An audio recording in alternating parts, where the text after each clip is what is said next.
It would be fantastic if all that came to the surface on an oil well was oil, but it typically doesn't work that way. Usually there's water, and there is often gas involved with the flow coming to the surface. And so one of the first things we have to do is we have to separate them. And you see in the photo a vertical separator and a horizontal separator, but they operate on the same principles. The easy step is to separate the gas from the liquids. And I'd like you to watch the YouTube video now. Having watched the video, you may be surprised that there's not these rocket science processes involved. It's very simple things like giving the gas space to air off because it wants to naturally separate from the liquids, and then providing gravity the opportunity to do its work separating the oil and the water. You can sometimes add heat to this to speed the process along, or you may need to use some chemicals to help the oil come out of solution from the water. That would be the emulsions. But this is what those separators are for. And it's very rare that you don't see a separator very close to, or at least before the oil goes into the storage tanks, because it almost never is purely oil. Well, so now it goes into the tank batteries. It's been separated out. Usually when you look at a tank battery, incidentally, one or more of those tanks in the tank battery is actually holding water, not oil. What do we do with it now? Very lucky for an oil operator, or I'm sorry, for an operator, if they are actually sitting right on top of a pipeline. Usually what happens is you have to bring a truck out to the tank battery and periodically empty the batteries and have them take it away.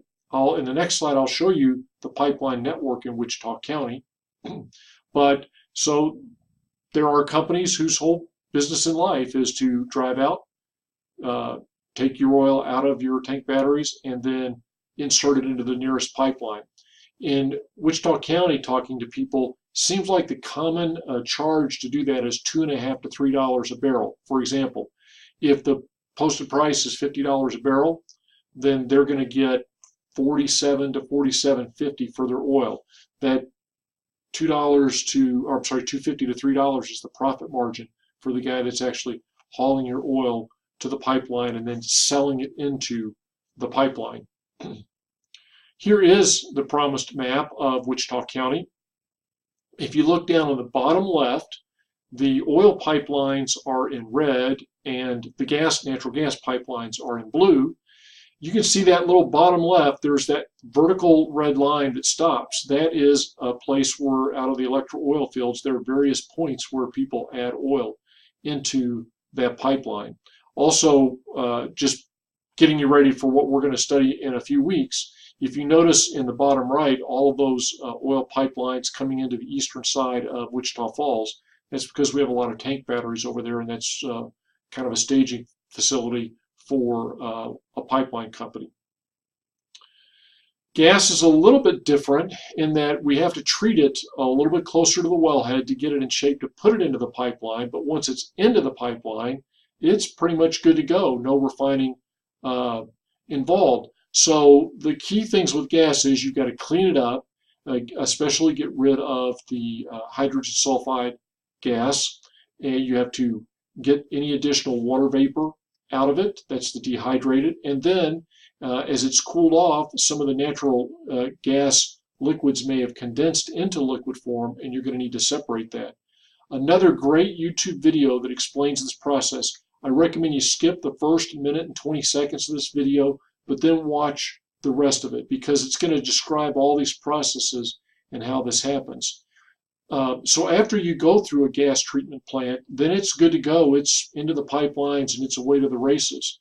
I believe if you, on the drive down to the Metroplex on 287, and if you get on 114 and you go kind of across the top of Fort Worth, you can see a couple of gas treatment plants and areas where it's being added into the pipelines, and there's a lot of the compressor units that are moving the gas through the pipelines. Well, whew, it's flowing and going. I'm finally getting my checks. I'm good to go. Not completely, because wells require maintenance. You see on the slide listed a series of topics, and you're going to read about them. in your textbook. Generally, the ones that toward the top are more routine and there are established procedures to take care of them. For example, the paraffin and the waxes, there's something called a hot oil treatment that's about what it sounds like. They inject extra hot oil into the process to try to get the wax and the paraffins to go into liquid form, and then they remove them. The stuff at the bottom tends to get really expensive, and corrosion is an issue. Just imagine this for a second. Imagine that you have a nodding donkey or a pump jack working. You've got all those sucker rods connecting things, and you don't properly maintain your well, and one of those sucker rods breaks and drops down.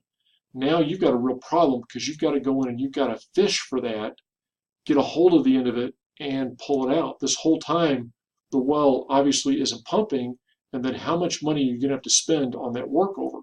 So the picture on the right is what's called a traditional workover rig. It simply is a way so that there's an ability to lift things up out of the hole and then let them go back in, and then you see coiled tubing units and the like, or way again, things to put things into the hole to do maintenance. But this can cost some serious money.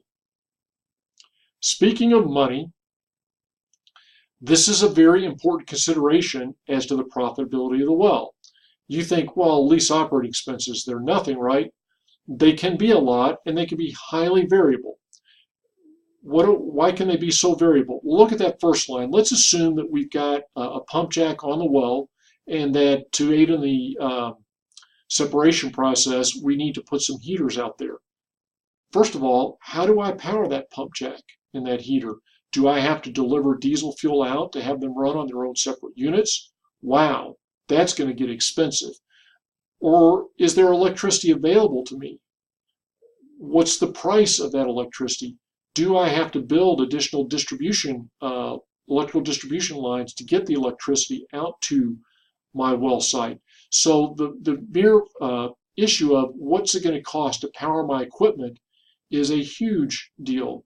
Likewise, labor. How many wells do I have in that area? How easy is it to contract with somebody else to monitor my wells? Obviously, having all your wells concentrated in one area is going to tend to reduce your lease operating costs because you're not going to spend as much time just moving things around. Next item, water disposal. How much water is my well making, and how far do I have to transport the water to make it go away?